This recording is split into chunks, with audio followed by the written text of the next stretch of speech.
This video lecture is the cell signaling or biosignaling lecture, so I use the two terms interchangeably. And if you're following along in your textbook, this is chapter 12 in the Leininger's Principles of Biochemistry book. So all cells have the capability of receiving and acting on signals from beyond the plasma membrane. And some of these signals can include, for example, can be growth factors that are released by the cells or hormones. It could be responding to nutrients or mechanical touch. And in all cases, the signal represents information that is detected and converted into a chemical response in the cell. And so this detection and response to that information is called signal transduction or a signaling pathway. Signaling pathways are long and complex, and this complexity is actually quite important because it allows for amplification so that fake signals can be responded to. In addition, the complexity also allows fine-tuning of the pathway, often through signal integration. These signaling pathways, or cascades, also interchangeable, have three basic steps. So the first is the ligand binds to the receptor. We call this reception. There is then an enzyme cascade, which then transduces and amplifies the message. And this is often going to be through through some type of secondary messenger, which is a small molecule that is released when the ligand binds to receptor and sensed inside the cell through an interaction with the enzyme. And after you have this enzyme cascade, there is then some type of ultimate response. And often there is alteration of a protein at the end of the pathway. How the protein is altered is really through altering its activity through either making more of the protein or making less of the protein by degrading it, alteration of the activity of the protein, or through some type of post-translational modification. So there's a number of characteristics that are common between these different signal cascades. Not all signal cascades have these characteristics, but there's definitely they definitely tend to have common traits, which is that there is specificity, and so that's really talking about the signal or the ligand receptor interaction. There's again the idea of the amplification that occurs, which again allows for taking a faint signal and propagating it into a much larger response. There is desensitization, which is a mechanism that allows for the cascade to eventually be shut off. And then there's also integration. Well, it's really if there's really two different pathways or signals that converge upon each other to then produce one unified response. Let's talk about this idea of specificity. Specificity really refers to the fact that there's this very complementary interaction between the signaling molecule to the receptor. Again, this very complementary interaction is achieved by these highly specific interactions. So there's molecular complementarity between the ligand and the receptor. So for example, if we look at this diagram here, where the S represents a signal and here is a receptor, let's just say there's two different signals. We can see that signal 1 is very complementary to the receptor, whereas signal 2 is not complementary to the receptor. So obviously, signal 1 will bind to the receptor. This interaction is really achieved by non-covalent interactions. And so this ligand-receptor interaction is very similar to the interactions that we see between enzymes and substrate. Now there's also one additional level of specificity. In multicellular organisms, it tends to be that only certain types or certain cell types have a specified receptor. For example, the liver has receptors that might interact with some type of signaling hormone that is not present in other organs of the body, and so only the liver would respond to the to the signal to then cause a signaling cascade. Let's talk a little bit further in terms of this very specific interaction between the ligand and the receptor. This interaction between the ligand and receptor is very similar to the interaction between enzyme and substrate. So the way that this sort of works is that you have your ligand. So for example, that ligand could be a growth hormone. It binds to the receptor. So this would be a growth hormone receptor. And that binding actually involves very specific residues. So there's very specific residues on the ligand. There might be very specific residues on the hormone, which then mediate a very specific non-covalent interaction. And when the two components bind, this then causes a conformational change. The receptor may change from one shape to another, which then that conformational change will initiate a signaling pathway, which then results in a specific cellular response. Now, in terms of quantifying the ligand-receptor interaction, the way that it's quantified is really through measuring the KD.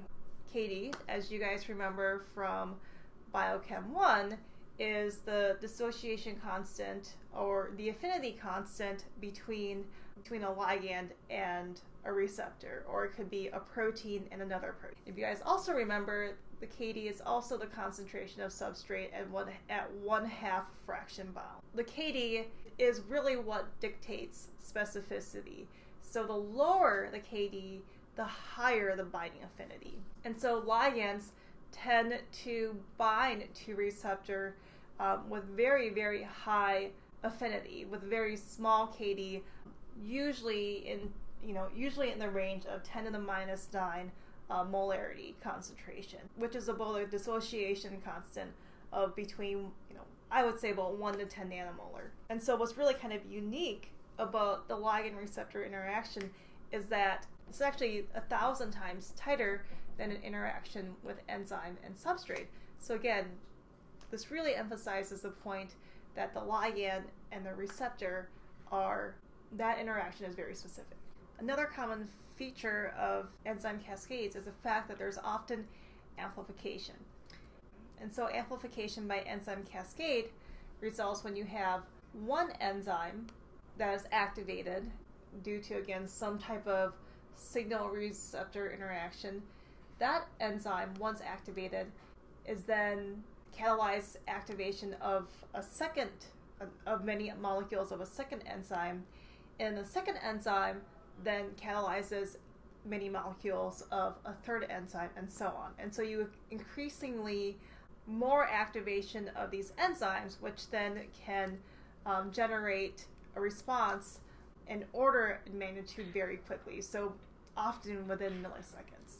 Now that we're finally starting to look at some of these pathway diagrams, I do want to take a second to talk about how to actually understand and interpret the way that a signaling pathway diagram works. So first of all, if you see an arrow or a triangle, this indicates that that specific step is an activation step. So it has a positive effect in that pathway. So for example, let's say you see something like this, a very simple scenario where you have protein A, which is a kinase, so that's an enzyme, with an arrow towards a different protein, in this case protein C.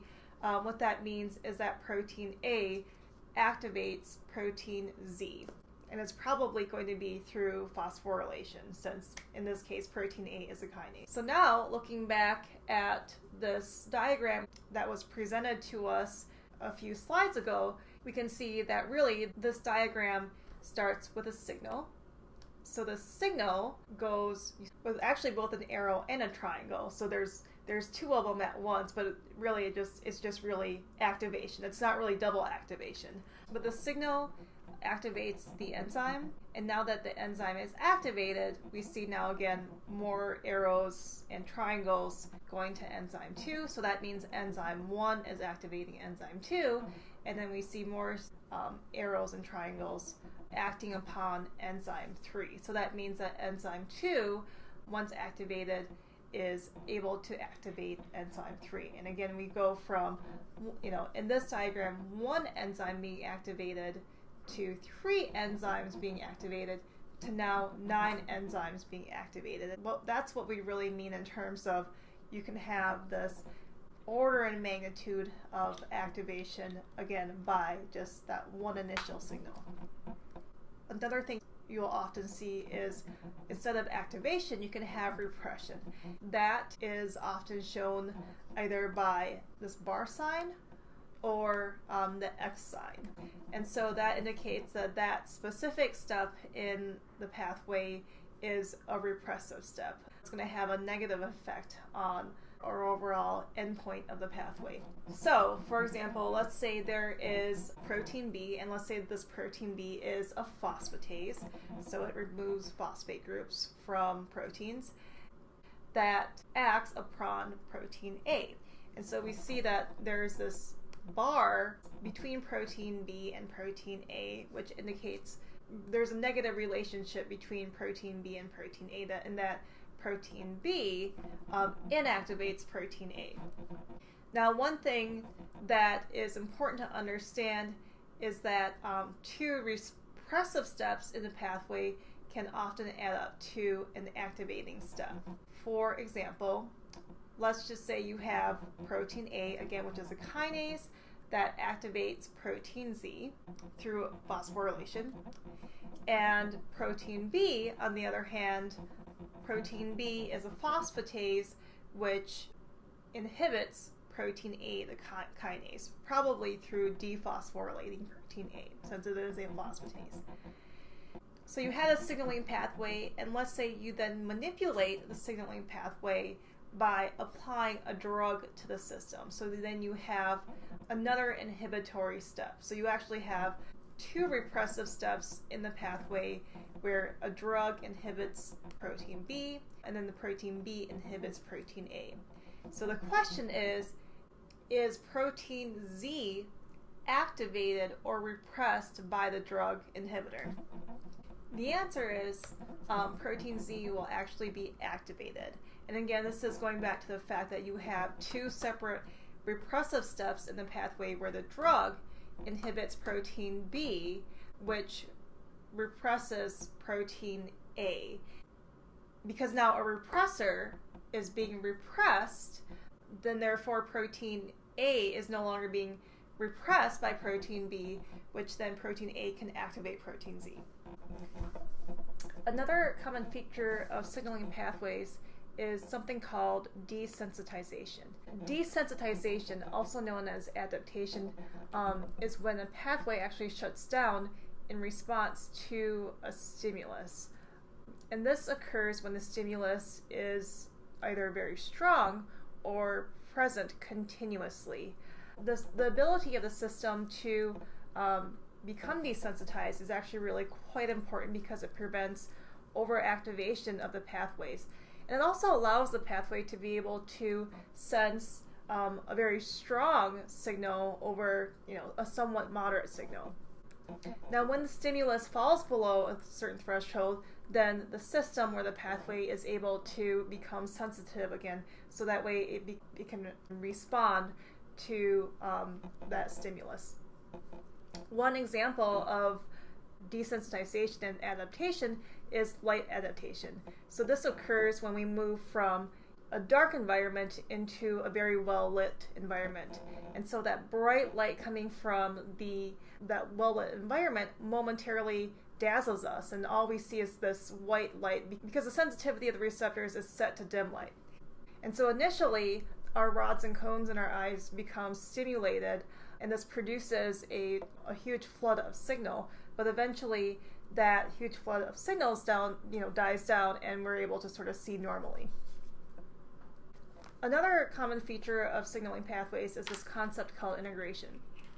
And integration is the ability of a system to be able to receive multiple signals simultaneously, then is able to produce a unified response appropriate to the needs of the cell or organisms.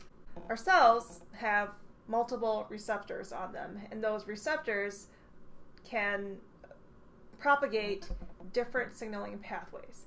And so you can imagine that if two different signals, say signal 1 and signal 2, simultaneously bound to their cognate receptor, so signal 1 bound to receptor 1 and signal 2 bound to receptor 2, well, it's really quite possible that the signaling pathways that are initiated by the receptor converge upon each other. So there's sort of this net change in the system, which then produces a unified response.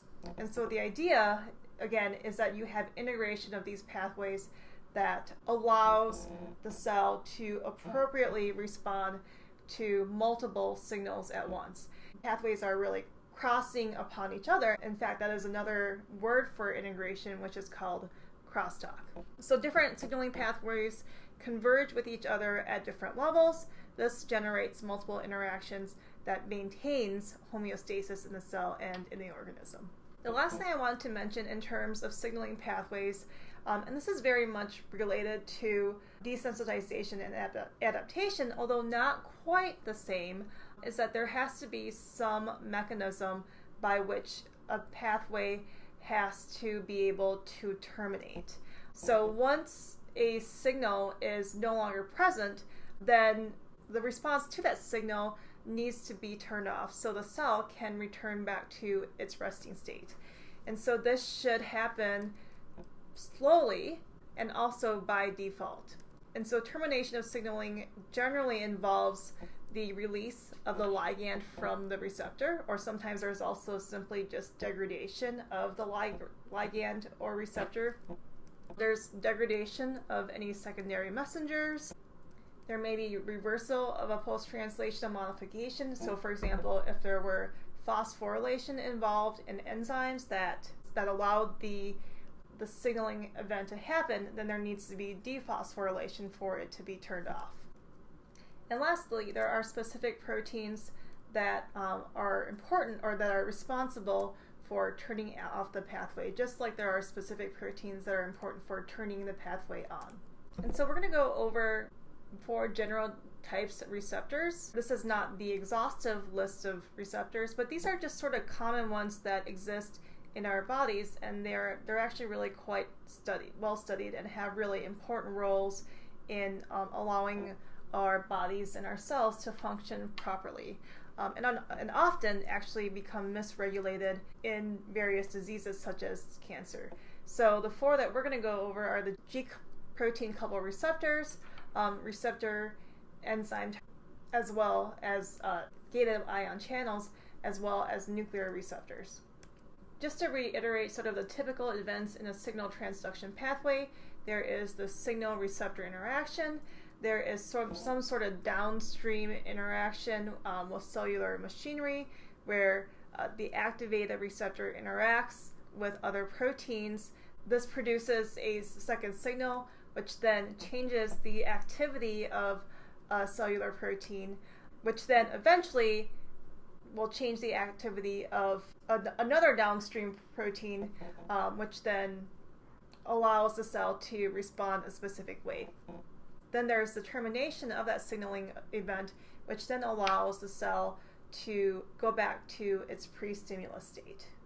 We are now going to go into one of these types of signaling pathways, which is ones that involve gated ion channels.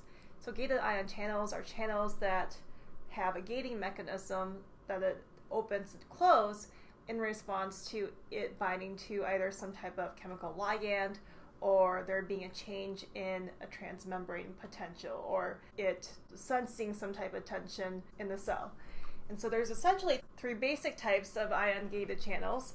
One is a voltage-gated channel, so this channel is going to open and close in response to a change in the transmembrane potential. There are ligand-gated channels, so these are channels that bind to a ligand and open in response to ligand binding.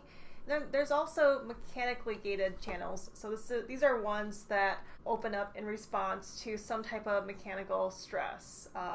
For example, there might be some type of membrane tension that can occur in response to a change in the cytoskeleton of the cell.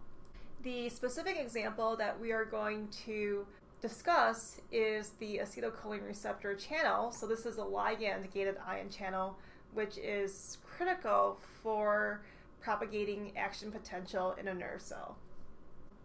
Before we actually talk about the acetylcholine receptor ion channel, we want to first remember various properties of the cell membrane and how channels actually allow the flow of ions in and out, or to really change the electrochemical gradient. Remember that there exist on the membrane these sodium-potassium ATPases, and so they pump 3 sodium from inside of the cell to outside of the cell, while at the same time pumping 2 potassiums from outside of the cell into the inside of the cell.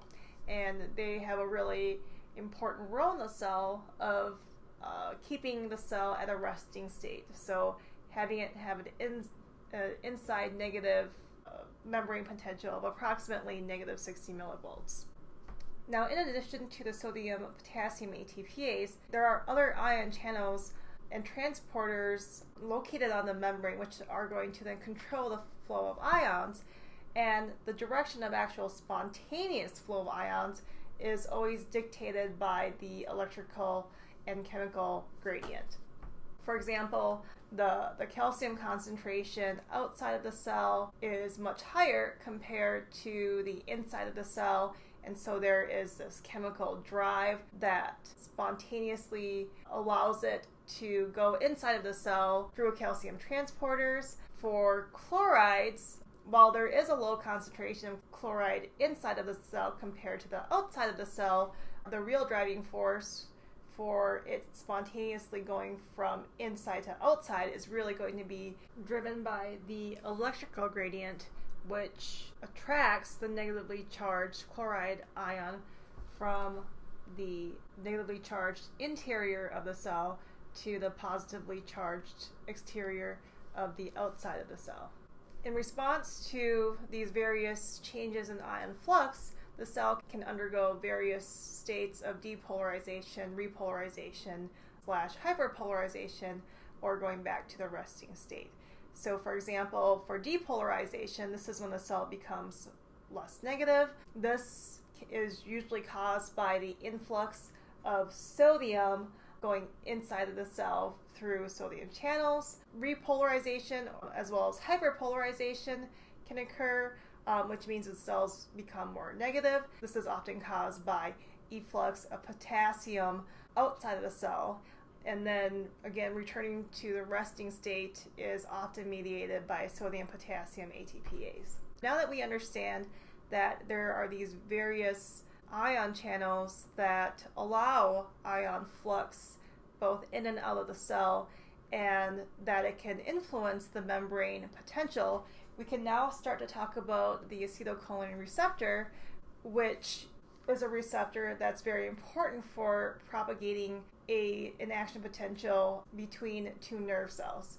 So the acetylcholine receptor is a receptor that's located at the postsynaptic membrane of neurons. And just to kind of get you situated of what we're really looking at in terms of looking at this diagram, this part of the diagram represents the presynaptic neurons. So this is sort of the terminal end of the axon portion of the presynaptic neuron. This region here, this cleft between the 2 neurons, is called a synaptic cleft. The second neuron is the postsynaptic neuron. The acetylcholine receptor, which is shown in these little green figures, that represents the acetylcholine receptor located at the membrane of the postsynaptic neuron. So again, the acetylcholine receptor is a receptor, but that's also a ligand-gated ion channel, meaning when the ligand binds to the receptor, it will then open up and allow ions through the channel. And so the signal ligand is acetylcholine. The function of this channel is that it actually allows ion influx into the cell, which then initiates this change in the membrane potential and allows the transmission of the action potential through the body of the cell. So first, let's talk about how the acetylcholine interacts with the receptor to either open or close the receptor. So there's actually 3 states of the acetylcholine receptor, which is either resting, excited, or desensitized. And we'll talk about what the difference is between those 3 different states, particularly understanding the difference between the resting and the desensitized state. The resting state, shown in figure A, is the acetylcholine receptor when it has the gate closed. So it's closed, there's no acetylcholine bound, and it will not allow ions to passage through from outside of the cell to the inside of the cell. Now, what will cause the receptor to open up or go into the excited state is the binding of acetylcholine. So 2 acetylcholine molecules can bind to the receptor. When it binds to the receptor, it opens up, and various ions, such as sodium and calcium, can then pass through the receptor into the cell. Now, what normally happens is that the enzyme called acetylcholine esterase will immediately hydrolyze the acetylcholine and degrade it, and once that ligand is gone, the receptor returns back to the resting state. However, something else can happen which then can cause the receptor to become desensitized. So if the acetylcholine levels remain high for greater than a few milliseconds, the receptor is essentially becoming continually excited. That continued excitation actually causes the receptor to become desensitized, where the receptor will become closed despite the fact that acetylcholine remains bound to the receptor. Okay, and so here again, the desensitized state means that the gates are closed and acetylcholine is bound. Now what happens is after tens of milliseconds, acetylcholine will eventually dissociate from the receptor, so that way it then is able to return to the resting state and become resensitized to acetylcholine. So in addition to acetylcholine-gated ion channels, there's also other ion channels that are situated along the body of the nerve cell, which are involved in mediating ion flux and action potentials. There are voltage-gated sodium channels, shown here. There's voltage-gated potassium channels, as well as voltage-gated calcium channels it'll be shown later, and sodium-potassium pumps. Going back to the acetylcholine receptor, once acetylcholine is released from the presynaptic ion into the synaptic cleft, it binds to the acetylcholine located in the membrane of the postsynaptic neuron. Binding of acetylcholine then opens the channel to then allow sodium and calcium to influx into the cell. Now this influx of sodium stimulates the voltage-gated sodium channels, and this causes them to open. And when they open, they actually allow sodium to influx into the cell, which then spreads depolarization, that is the action potential down the neuron. In response to the depolarization of the membrane that occurs through the influx of sodium through the voltage-gated sodium channels, a split second later, again in response to the depolarization, the voltage-gated potassium channels open, which causes efflux of potassium. So this is going to cause a reversal of the membrane potential, and so the membrane is going to become repolarized. And actually, it will continue to become repolarized to the point where it becomes hyperpolarized. Repolarization results in hyperpolarization, and the sodium-potassium pump has the role of restoring a membrane back to the resting state. So it's going to pump sodium outside of the cell, potassium inside of the cell to return the membrane to proper resting potential. So the cycle of local depolarization and repolarization sweeps down the body of the cell, which then reaches these voltage-gated calcium channels. That change of the membrane potential stimulates the calcium channels to then open and influx calcium into the cell. And the calcium then acts as a secondary messenger where it triggers a release of acetylcholine that's stored within these secretory vesicles. And so acetylcholine then becomes released into the synaptic cleft, which finds the acetylcholine receptor of the postsynaptic neuron to then trigger another action potential.